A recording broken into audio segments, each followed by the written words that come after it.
Hi, everyone. So we are on the second part of this lesson, which is connecting the dots. And we are connecting dots today, like literally. This is M2 13. So M2 meaning module 2, page 13. So the do now was this part right here. So if you were not in class, do it now. Press pause. And if you notice, Parks and Eva Kate, they made two different claims. They noticed that there was a constant difference, but they didn't know, like one of them was saying it was +5 and the other one was saying it's -5. I'm going to make mine in purple today. So if you notice right here, remember the way we look at this, if you look at this, it goes from 22 to 17 to 12 to 7. See how it goes down? So we're expecting the difference should be negative, right? And the way we would do that in general is just you take the second number and then subtract it from the first number. And it doesn't have to be, you could just go 7 minus 12. It's just the number and then minus its the previous term. Okay, so 7 minus 12 or 12 minus 17, if you notice right here in the book, they wrote it backwards. So they did 22 minus 17, which is incorrect. And that is actually a common mistake. This common mistake. So make sure you don't do that. They're trying to point out, don't do this thing. All right. So Eva Kate is correct. It is -5. That is the slope, which we know to be as the common difference. All right. Over here, so we looked at whether it was linear or not linear, and they talk about first differences here. And if you and that's what we've been doing. So what Eva Kate and Parks was doing up here was finding what the difference was between those. That is the first difference. And there is that first differences imply that there is a second differences, and there is that, right? So if you could find the second differences so after the first differences, now you find the difference of the first differences. So you're like, okay, well, 9 minus 6, that's 3. 6 minus 3, that's 3. Ooh, notice they're the same. I wonder what that means. So again, this is called the first differences. I'll go first diff. And this is called the second differences. You don't technically need to know that, but why not? Second differences we'll talk about in Algebra 2. So not for a couple of years. And we noticed that the only one that had the same, first difference, a common difference is this B right here, which is -4. And so D is equal to -4, just like that. Notice all of these X's, they're going up by 1 and only going up by 1. And that's important. Okay, that will be important later on, especially. Not today, but later on. And somebody had wrote down this one. So they picked the number 6. And remember, it's going up by just 1. So 6, 7, 8, 9. And then the sixth term is going to be 2, 4, 6, 8. So we notice it's going up by 2, linear. Yay, happy days. Okay. And then we skipped a few, 1, 2, skip a few, 99, 100. Right, if you get your highlighter out, remember that this is what we call, okay, so the average rate of change is how much the points are changing from one point to the next point, right? And so they have this in a very strange notation. What I like to do is I like to put numbers to it to make it more sense, to make sense to me. So anytime on like SATs or like the SBA, if they have like these symbols, I'll just change it to numbers that I know that like seem kind of reasonable. So like this is maybe like 2, 3, right? And this is 5, 7. I make them different numbers just so that I can tell because this technically looks like a 3, 3 or something like that. But I'll make it 2, 3 just so that I can see what the difference is between them. Because if it should work for all the points, right? And then this one's going to be bigger than that because, it's more to the right, more higher. It's more higher, it's higher, right? So this 2, 3, I made this 5, 7. And just labeled them just like that. And it says FT minus FS, F of S, right? So we're basically going to find this difference. How much is the Y changing, right? So we're like, well, 7 minus 3, right? 7 minus 3. And then how much is it changing for the X's, right? It says T minus S, which is just 5 minus 2, right? 5 minus 2. So that's what we have here. So this is going to be 4 over 3. So it's basically from this point right here, we're going up 4, and then we're going to the right 3, okay? Because that's how much it's changing. And it's going to do that every single time. And we're going to go up 4 into the right 3. for this particular scenario that we have here. And I had written down that this is basically what we're saying is the change of y over the change of x. Right? How much is the y changing over how much the x is changing? And the way we symbolize that is with this triangle. So in Greek, math loves Greek letters. So in Greek, this is actually not a triangle. Well, it is a triangle, but it is, even in Greek, it's a triangle, but it's also a letter, the letter D, right? So it's delta, capital D, right? So delta is going to be like this. So it's delta just means change. I don't know why. I'm sure there's a reason for that. It probably means something in Greek that I don't know because it's all Greek to me. So this is change of y over change of x, okay, which we call the average rate of change, which we also call the slope, which we also call d, which is the common difference. So, and this is what we know to be the slope formula, okay? The slope formula, which you should have learned in middle school, which, you know, maybe you forgot it, but that's okay. So normally you would have seen it something like this. So m is equal to y2 minus y1 over x2 minus x1, where m is equal to the slope. Don't ask me why m is equal to slope. I just know m is for mountains, and mountains have slopes. Okay, so this is, again, the y coordinates of the points, and the bottom ones are the x coordinate of the points. And you just want to see how much is it, how much did it change, right? That's all. That's all slope is. How much did it change? So there we go. And we're going to, and then we moved on to here.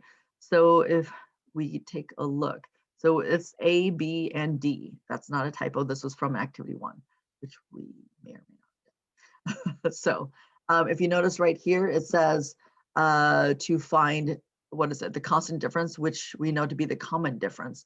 I don't know why they say constant difference, but I mean, it means the same thing because it's always the same, right? It's always, if you notice right here, it's always going down by 4, right? So since it's going down, we're saying -4, right? So -4 going down -4, because to get to this next point right here, you have to go down 4, right? To get to the next point. And you see that here in the formula. And this is your common difference right here, your D, -4. And same thing with this one on the right in the graph B. It's going, so you notice it's increasing. So we're going up by how much? We're going up by 2. Please make sure you note the units on the y-axis, right? Because each box is not 1, it's going up by 2 instead of 1. So that makes a difference. So keep on going up by 1. Notice it's linear. Remember, arithmetic is always linear. Linear equations are always linear. Okay, and then here, if you notice again, this is also going up by 2, right? It's just a little bit higher. So here it starts at -4, and here it starts at +4. So that's why it's shifted up. All right, and so we have those 3 things, and then all we need to do, it says rewrite each explicit formula in function notation. What function notation is that instead of a sub n, we're just changing that to f of n. And this is not f times n, it's just f of n. It's the function of n. Okay, so this is just saying what our variable is. So if this variable was, let's say, p, then it would be f of p, right? But since this is a variable of n, we're saying f of n. Okay, and that's true for all of those. That's literally all we did was just substitute instead of a of n, or a of n, a sub n, take that out, put in f of n. And then all we did was just distribute that and then combine like terms. So -4, don't forget to include that minus there, right? Which I'm saying negative, right? -4 times n is -4n, -4 times -1, which is +4, right? And then my like terms is going to be the 2 and the 4, which is 6. So we got -4n plus 6. And then you do the same thing for all these. I would personally, if I were a student, I would just pause, try them out, try to do it yourself. And if you take a look at what I'm doing here, right, see if you get these answers. And if you don't, try to see like, what did I do, right? What did the teacher do? Right, that's how I would study. My recommendation. If you didn't do that, or maybe you were in class, but you're maybe multitasking or doing other things, then I would do that too. All right, and then how is the first term in the explicit formula related to the y-intercept of the function? If you notice up here, So that's like basically the 0th term, right? So what was it before the first term? You know, it's like the prologue, right? What happened before the book, right? And so we're going to go back. So if you notice, remember to get to the next point, we always subtracted 4. Well, if we're going back in time, well, then we're going to just add 4 instead of subtracting 4, right? Because to undo that anyways, yeah, I'm thinking too hard. So if it's here at 2, then you go back, that would be at 6, because 6 minus 4 would give us that 2, right? So this y-intercept is just that 6. So it's basically this first term, which is 2, minus a difference, which is 6.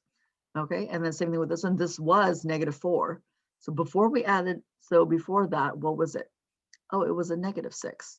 Okay, and this one, we're just continuing on that pattern. You just draw that line, see, connecting the dots, right? That's going to be a +2. So literally it's just the first term, which we say is A1, right down here, A1 minus a difference, which is our y-intercept. All right. All right, and then right here, what we what we have. Okay, so we have a cat, keeps on knocking over flower pots, right? Every day, every night, 3 of them.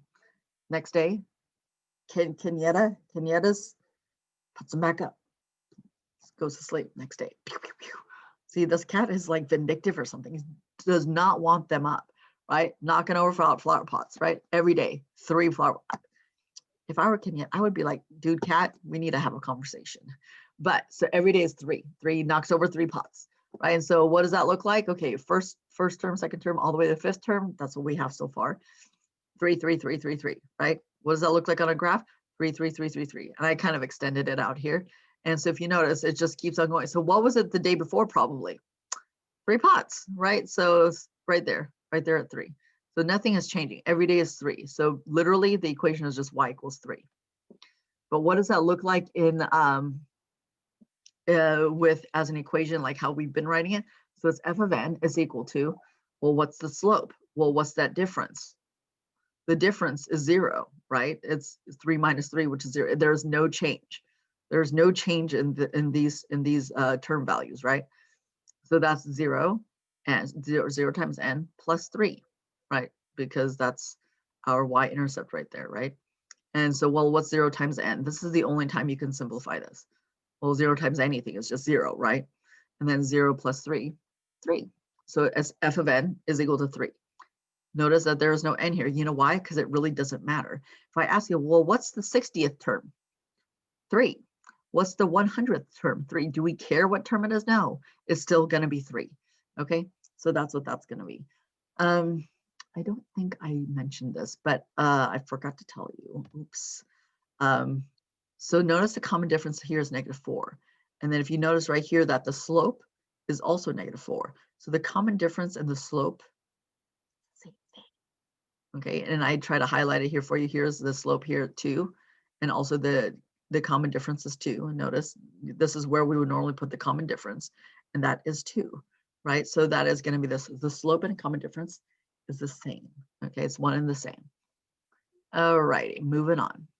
So the question is, well, what if it was -5? Okay, forget the pots now, because you're like, well, how are they going to do -5 pots?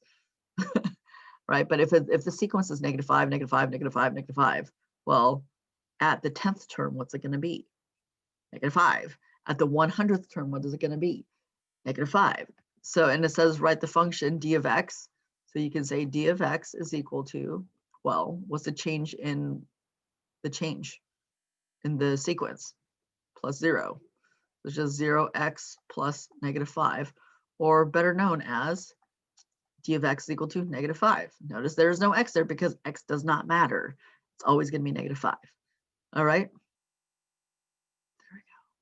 Prove d of x is, well, there's the proof. We simplified it. It's just a constant number. All right. So here, this is where we're at talk the talk, make it plain and clear. This is on page 20. And it says, complete the graphic organizer to summarize the connections between the arithmetic sequence and the linear function, or linear functions. And we're going to describe how you can tell a linear relationship exists given a table of values or a graph. So if you notice right here, we said, well, okay, take a look, focus, see this. So this is the arithmetic sequence. This is the formula, the explicit formula. Here we have the linear function, right? And the a of n, well, notice the a of n is here on the left-hand side, and it equals whatever the everything is on the right, right? Same with the f of x, right? F of x is in that same position.